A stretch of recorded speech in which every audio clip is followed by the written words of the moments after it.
Olá, muito bom falar com vocês em mais um tema importante do Evangelho segundo o Espiritismo. Que nosso querido Mestre Jesus esteja conosco, agora e sempre.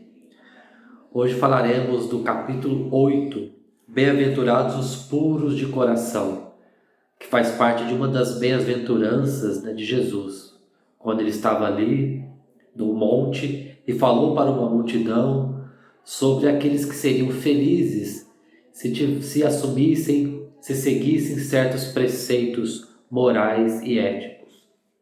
Em Mateus capítulo 5, versículo 8, vamos encontrar: Bem-aventurados os puros de coração, porque eles verão a Deus.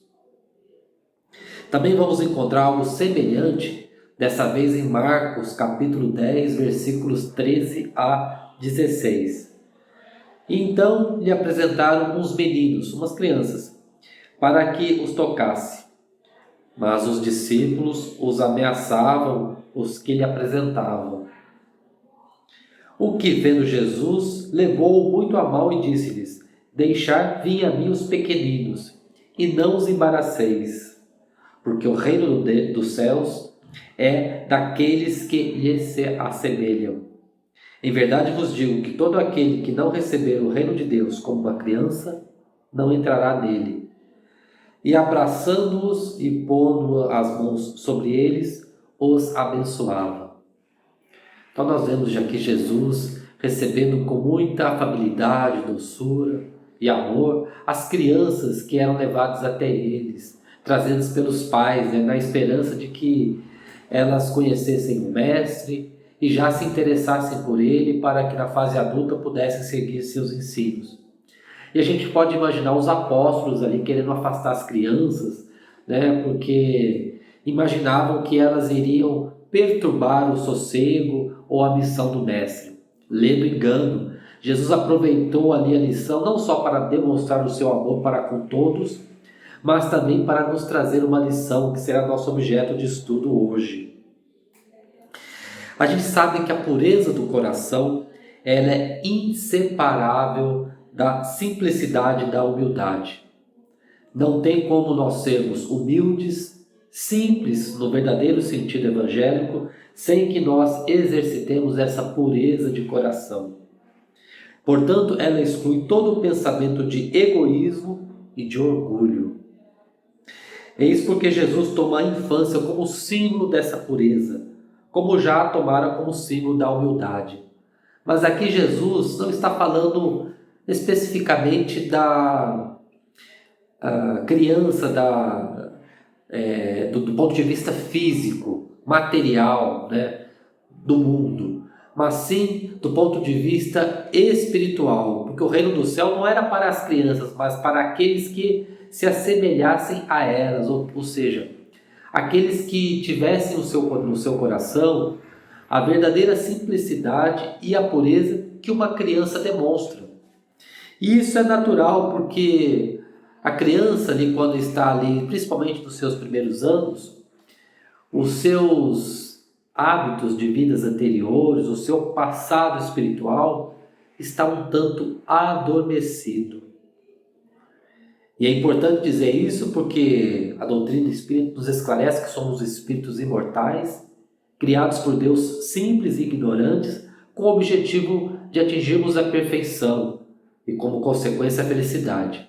Só que nós não podemos atingir esse estado de plenitude, de perfeição, em uma única existência física, por mais proveitosa que ela seja.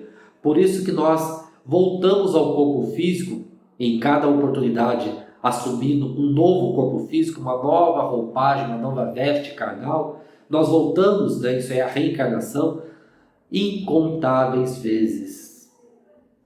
Portanto, ali a criança que nós observamos é um espírito já antigo, que já errou, que já acertou muitas vezes, que tem uma história, talvez até maior do que a nossa, que estamos ali lidando com elas. Só que, durante aqueles primeiros anos ali, da infância física, o seu espírito está no estado dormente. As suas faculdades espirituais ainda não se apresentaram plenamente. porque até mesmo o corpo físico ali não permite ainda essa manifestação completa do espírito. Portanto, à medida que o corpo físico se desenvolve, especialmente o cérebro, o espírito vai tomando conta dele com mais completude para se manifestar, onde a sua personalidade espiritual vai se apresentar de fato. Então, nessa fase inicial, ele se apresenta com essa pureza infantil, com essa inocência, e é necessária que ela se apresente assim para cativar os adultos, os pais que cuidam daquela criança. Imagine só se um pai ou uma mãe, ao tomar contato ali com uma criança, pudesse identificar um adulto, muitas vezes um adulto malicioso, inteligente, sagaz. Pior ainda, se conhecesse o seu passado espiritual, quem ele foi, talvez reconhecesse nele uma vítima sua do passado, ou um algoz, alguém que a prejudicou. Será que este adulto que cuida da criança, naquele momento, muitas vezes com a missão de serem os pais dela, teria o mesmo amor, a mesma solicitude, se enxergasse por trás daquele corpo infantil um espírito já velho? Possivelmente não. Deus tudo faz com sabedoria da natureza. Então aquela pureza infantil, aquela inocência que muitas vezes nos provoca graça, encantamento, ela é necessária para tocar e solicitar o amor dos pais, dos responsáveis por aquela criança. E eles têm uma missão muito importante, porque eles podem ali incutir boas ideias, bons hábitos, valores e princípios que, devido a essa fase inicial ainda de dormência espiritual, o espírito está mais maleável, mais dócil a receber essas influenciações. Por isso que a educação, eu falo aqui na educação moral, ela é fundamental nesses primeiros anos da infância, quando o espírito está ali, meio que saindo daquele estado de perturbação, aquele foi submetido para poder encarnar naquele corpo ali infantil, em formação. Então o seu espírito não está pleno, e nessa fase ele pode receber essas boas influências e orientações vindas dos pais. Se forem orientações corretas, sábias, quem sabe hábitos e vícios do passado poderão ser substituídos por virtudes, por bons hábitos, boas ideias, novas ideias. Então o espírito da criança é antigo, mas essa imagem de inocência, Jesus se utiliza dela para fazer uma comparação, dizendo que aqueles que se assemelhassem a essa criança no sentido da pureza de coração, da simplicidade de alma, esses herdariam o reino de Deus. Aqueles que tivessem a pureza de coração, tal qual uma criança aparenta, eles veriam a Deus. Naturalmente que nós não podemos ver a Deus com os olhos físicos. Nos falta um sentido para isso, para compreender a natureza íntima de Deus. Mas aquele que exercitar a pureza de coração pode começar a sentir a Deus em toda a sua presença e plenitude. Por isso que ao longo das múltiplas reencarnações a que nós seremos submetidos, nós vamos desenvolvendo não só a nossa inteligência, nossa capacidade de pensar, as nossas habilidades artísticas, nossos dotes científicos, nosso pendor filosófico, tudo isso é necessário para o nosso desenvolvimento intelectual. Mas quando nós também precisamos desenvolver o lado moral, substituindo o egoísmo, fruto dos instintos inferiores que nós herdamos quando ainda encarnávamos em corpos mais rudes na natureza, mais inferiores. Mas esse princípio inteligente criado por Deus foi evoluindo até atingir um certo ponto em que um corpo de um animal, por exemplo, não seria mais um arcabouço suficiente para receber aquele princípio inteligente já mais desenvolvido. Um princípio inteligente que tem a consciência de si mesmo, que tem a capacidade de raciocinar, um raciocínio contínuo, não fragmentado. E aí nós passamos a chamar de espírito, que passa então a encarnar na espécie humana. Mas então aqueles instintos do passado ainda se manifestam com muita tenacidade em nosso espírito. E isso se traduz em egoísmo. Essa chaga moral da humanidade, né, que faz enxergarmos apenas o nosso próprio umbigo e agirmos dessa forma. À medida que nós vamos evoluindo, nós compreendemos melhor a noção do certo e errado. E passamos então a entender que fazer o bem é bom, sobretudo para nós mesmos. Porque existe uma lei divina, né? Um princípio de causa e efeito, de ação e reação, dizendo que tudo que nós fazemos no universo, pensamos, falamos, tudo que nós atuamos, tem uma necessária consequência para nós. Será uma consequência dolorosa se o nosso ato não foi bom, ou uma consequência positiva, que nós chamamos de recompensa, se aquele ato nosso foi positivo, em harmonia com as leis cósmicas criadas por Deus. Então nós vamos deixando o egoísmo de lado, deixando o orgulho, né, esse sentimento de soberba, de superioridade, e substituído pela humildade, né, pelo altruísmo, quando passamos a enxergar o outro, sentir as suas necessidades, a sua dor, nos colocando no lugar dele, e aí passamos a ter sentimentos de empatia, de compaixão, e vamos, sem deixar de enxergar a maldade onde ela existe. Jesus não nos pede que sejamos ingênuos, tolos do ponto de vista espiritual, longe disso. Devemos ter, né, a mansidão de uma pomba e a prudência, né, de uma serpente. Mas ele nos pede que, apesar de nós enxergarmos a maldade humana que ela existe, fruto da ignorância, né, ela é temporária, ela é passageira, porque o mal em si ele não existe, é a ausência do bem. É quando nós agimos em desarmonia com as leis de Deus, então podemos chamar isso de mal. Mas o que existe de fato é somente o bem. Quando estamos longe dele, é que nós falamos do mal. Portanto, essa ignorância ela é temporária, ela é passageira. E nós não podemos ignorá-la, porque ela existe. Mas, apesar disso, nós podemos retirar essas impurezas de nosso coração. E à medida que nós vamos purificando o nosso espírito, nós vamos desenvolvendo esses sentidos e essas habilidades espirituais para compreender Deus, para ver a Deus, né, como nos diz Jesus. Portanto, Jesus, quando fala que deixar vir a mim os pequeninos, porque o reino dos céus é para aqueles que se lhe assemelham, Jesus não está se referindo de modo absoluto à infância física, mas, né, aqueles que possuem a pureza e a simplicidade de uma criança. É uma metáfora, né? Uma comparação que Jesus diz.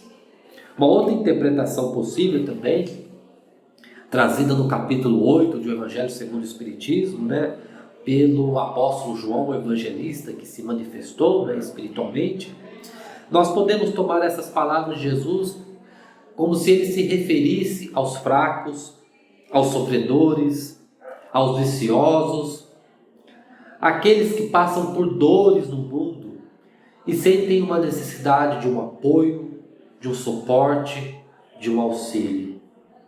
No fundo, todos nós, né? Porque todos nós passamos por sofrimentos. Mas aqueles que não se portam de maneira orgulhosa, soberba, que se acham cheios de si, não é a esses que Jesus chama ao seu regaço amoroso, aqueles que cultivam, né, a simplicidade do coração.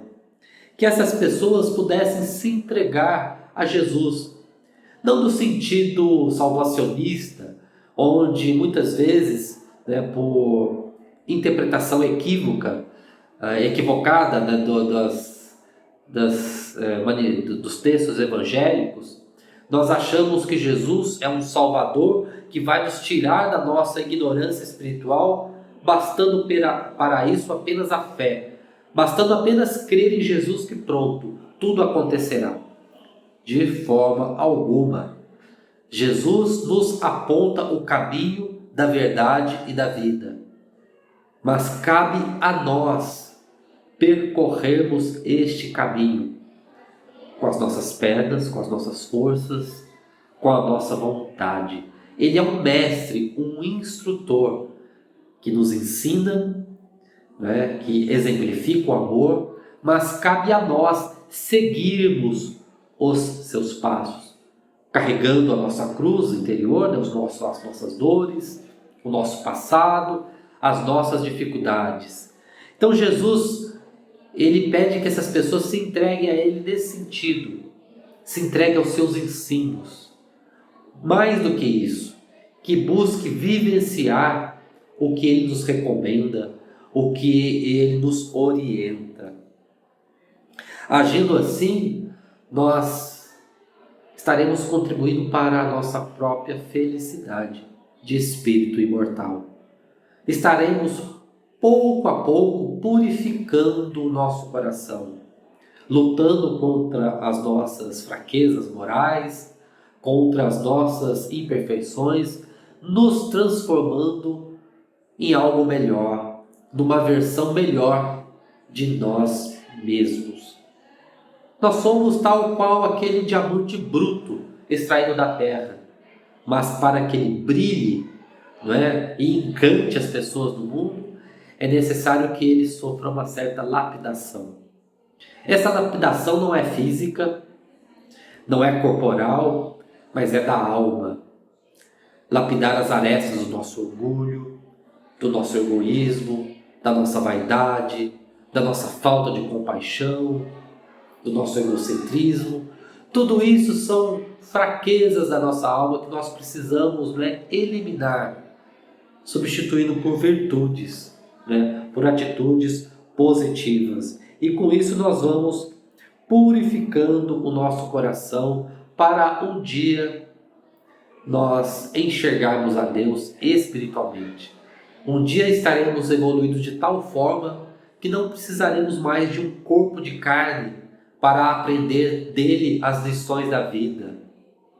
Assim como chega uma fase em que a criança não vai mais à escola, ela não vai mais à universidade para aprender, o jovem, o adulto, já atingiu um estágio tal de conhecimento que ele continua a aprender, porque a evolução é infinita, mas não precisa mais frequentar uma sala de aula, uma cadeira, né, escolar.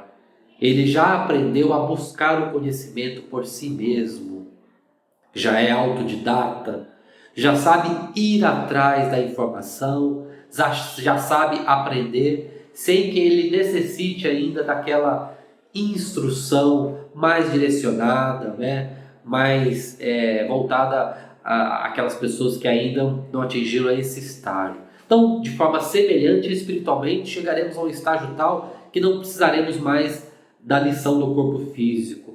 Seremos puro espírito, naturalmente com o coração purificado para enxergarmos a Deus em toda a sua plenitude.